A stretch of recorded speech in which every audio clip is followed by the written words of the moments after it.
அன்பான சகோதரர்களே, இறந்தவர்களிடம் உதவி தேடலாமா என்ற இந்த விவாதம் நடப்பதற்கு முன்னாலே அவர்கள் தோற்றுவிட்டார்கள்.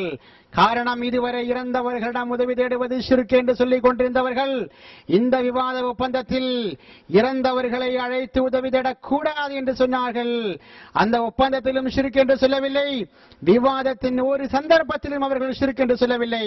எனவே இறந்தவர்களிடம் உதவி தேடக்கூடாது, அது ஷிர்க் என்று இதுவரை சொல்லிக் கொண்டிருந்த அவர்களுடைய வாதத்தில் இருந்து அவர்கள் வாபஸ் வாங்கிவிட்டார்கள். அவர்களுடைய கொள்கையில் அவர்களுக்கே நம்பிக்கைகள் என்பது இங்கே தெளிவாக தெரிகிறது. இந்த விவாதத்தின் போது இறந்தவர்கள் கேட்க மாட்டார்கள் என்பதற்குரிய ஆதாரத்தை நாம் கேட்டபோது அவர்கள் இன்னக லா துஸ்மிஉல் மௌதா என்ற ஆயத்தை காட்டினார்கள். இது இறந்தவர்களை பற்றி கூறுவதாக வைத்துக் கொண்டால் கூட இதில் நீங்கள் இறந்தவர்களை செவியேற்க செய்ய மாட்டீர்கள் என்றுதானே வருகிறது. இறந்தவர்கள் கேட்க மாட்டார்கள் என்று சொல்லப்படவில்லையே என்று கேட்டபோது அவர்களுக்கு பதிலில்லை. பிறகு அவர்களுடைய தலைவர் வந்து சொன்னார், அப்போதே அவர் ஏற்றுக்கொண்டார். அவர் சொல்லும் போது இது மௌத்தா என்ற வார்த்தை காஃபிர்களைத்தான் காட்டுகிறது என்று சொன்னார். அதைத்தான் நாம் இவ்வளவு காலமாக சொல்லிக் கொண்டிருந்தோம். அந்த வாதத்தை அவர் ஒத்துக்கொண்டார். அதுபோன்று நீங்கள் அவர்களை அழைத்தால் அவர்கள் உங்களுடைய அழைப்பை செவியேற்க மாட்டார்கள் என்ற வசனத்தை இறந்தவர்கள் செவியேற்க மாட்டார்கள் என்பதற்கு ஆதாரமாக காட்டினார்கள். ஆனால் இந்த வசனத்தில் இறந்தவர்கள் என்று எங்கே சொல்லப்பட்டிருக்கிறது என்று கேட்டபோது அவர்களால் பதில் சொல்ல முடியவில்லை. உண்மையில் அந்த வசனம் மக்கா முஷ்ரிக்குகள் அழைத்த சிலைகளை காட்டக்கூடியது. சிலைகள் பதில் சொல்லாது என்பதை அந்த வசனம் காட்டுகிறது. அதற்கும் இறந்தவர்கள் கேட்க மாட்டார்கள் என்பதற்கும் எந்த சம்பந்தமும் கிடையாது. அதுபோன்ற ஒரு விஷயத்தை சொல்லும் போது அவர்கள் நம்முடைய கருத்தை ஒத்துக்கொண்டார்கள். அவர்கள் இதுவரை சொல்லிக் கொண்டிருந்தது அல்லாஹு தஆலாவுக்கு மட்டும்தான் மறைவான விஷயங்கள் தெரியும் என்று சொல்லிக் கொண்டிருந்தார்கள். அதற்கு பிறகு இந்த விவாதத்தின் போது ரசூல்மார்களுக்கு தெரியும் என்று ஒத்துக்கொண்டார்கள். அதற்கு பிறகு நாம் சொன்னோம், ரசூல்மார்களுக்கு மட்டும்தான் தெரியும் என்று நீங்கள் சொல்கிறீர்கள், ஆனால் சிறு குழந்தைக்கு கூட மறைவான விஷயம் அறிவிக்கப்பட்டதை புகாரியில் சொல்லப்பட்டிருக்கிறது என்று கேட்டபோது சாமிரிக்கும் தெரியும் என்று அவர்கள் மறைவான விஷயம் நபிமார்களுக்கு மட்டுமல்ல அறிவிக்கப்படுவது என்பதை ஒப்புக்கொண்டார்கள். அதுபோன்று நாம் கேட்டோம், நாம் சொன்னோம், இறந்தவர்கள் கேட்பார்கள் என்பதற்கு ஆதாரமாக இன்னல் மையித்த யஸ்மஉ கர்ஆனிஹிம், மக்களுடைய செருப்படி சத்தத்தை இறந்தவர்கள் கேட்பார்கள் என்பதை நாம் காட்டிய போது அவர்கள் சொன்னார்கள் அது இதன் சரஃபு என்று வருகிறது, திரும்பும் போது மட்டும் என்று வருகிறது என்று சொன்னார்கள். நாம் கேட்டோம், இதில் மட்டும் என்று எங்கே வருகிறது என்று சொன்ன போது நாம் அப்படித்தான் விளங்க வேண்டும் என்று சொன்னார்கள். நான் கேட்கிறேன், விவாதத்தின் போது பொய் சொன்னார் என்று சொன்னால் நாம் விளங்குவது விவாதத்தின் போது மட்டும் பொய் சொன்னார் என்றா? அவர் எப்போதுமே பொய் சொல்லக்கூடியவர் தானே. இதனுடைய அர்த்தம் திரும்பும் போது கேட்கும், அதற்கு பிறகும் கேட்கும் என்பதற்கு வேறு ஆதாரங்களை நாங்கள் காட்டினோம். அவர்கள் கேட்டார்கள் திரும்பும் போது என்று ஏன் சொல்லப்பட்டிருக்கிறது?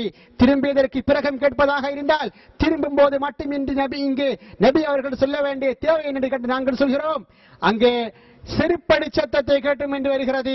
செருப்படி சத்தத்தை கேட்பதாக இருந்தால் அங்கு நிற்கும் போது கேட்க முடியாது, திரும்பும் போதுதான் கேட்க முடியும்.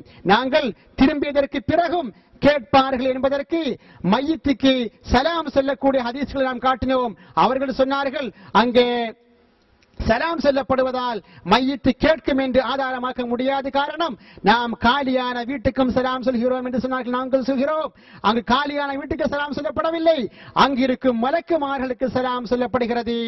எனவே கபறுகளில் அந்த மலக்குமார்கள் கேட்பார்கள் என்று வரும்போது கபறுகளில் இருக்கக்கூடிய மக்களும் சலாம்களை கேட்பார்கள் என்று நாம் விளங்க முடியும்.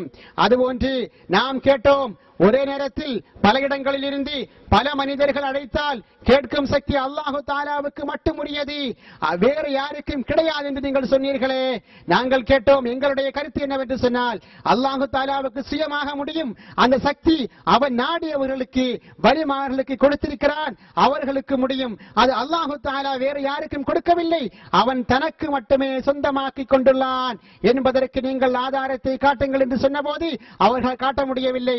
நாம் நாம் ஆதாரத்தை காட்டினோம். வல்லாஹு யர்ஸுகு மன் யஷாஉ பிகைரி ஹிசாப். அல்லாஹ் தஆலா அவன் நாடியவர்களுக்கு கணக்கில்லாமல் வழங்குவான். இங்கே உணவு என்றோ ஆற்றல் என்றோ அதிகாரம் என்றோ ஆடை என்றோ அழகென்றோ அறிவென்றோ குறிப்பிட்டு சொல்லப்படாமல் வழங்குவான் என்று சொல்லப்பட்டிருக்கிறது.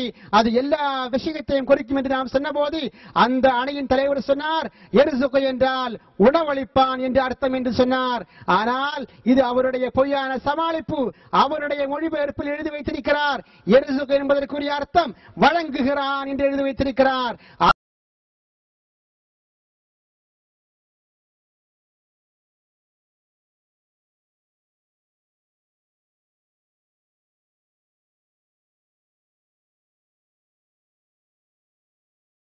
அவருடைய மொழிபெயர்ப்புக்கு மாற்றமான அர்த்தத்தை சொல்லி மக்களை வழிகெடுத்திருக்கிறார்.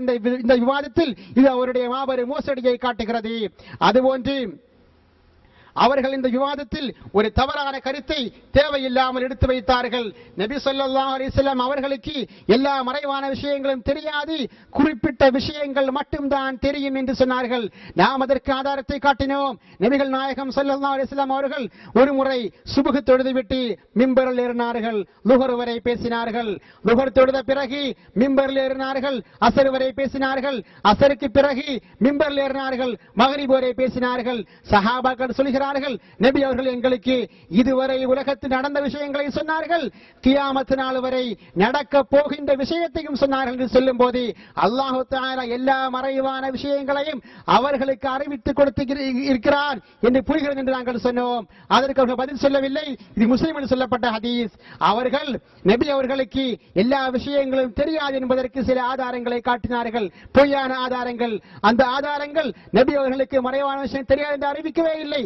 ஒரு உதாரணம், நபி அவர்கள் ஒரு தொழுகையின் போது சில வாசகங்களை பேசிய சஹாபியை பற்றி யார் பேசுகிறது என்று கேட்டார்கள்.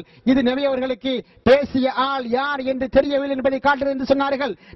நாம் கேட்கிறோம், நபி அவர்களுக்கு சஹாபாக்களுடைய உள்ளங்களில் உள்ள பயபக்தி தெரியும் போது வெளிப்படையாக பேசக்கூடியவரை தெரியாதா என்று கேட்கிறோம்.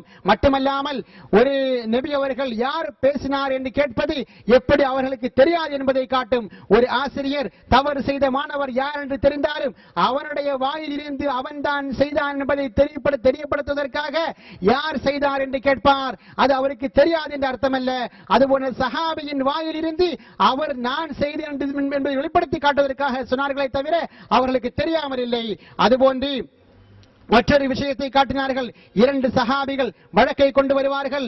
அப்போது நபி அவர்கள் சொன்னார்கள், உங்களில் தவறானவராக இருந்தாலும் அவர் வாதத் திறமையால் சரியா தனக்கு சாதகமான தீர்ப்பை பெற்றுச் செல்லலாம் என்று சொல்லும் போது நபி அவர்களுக்கு உண்மையான குற்றவாளியை தெரியவில்லையே என்று கேட்கிறார்கள்.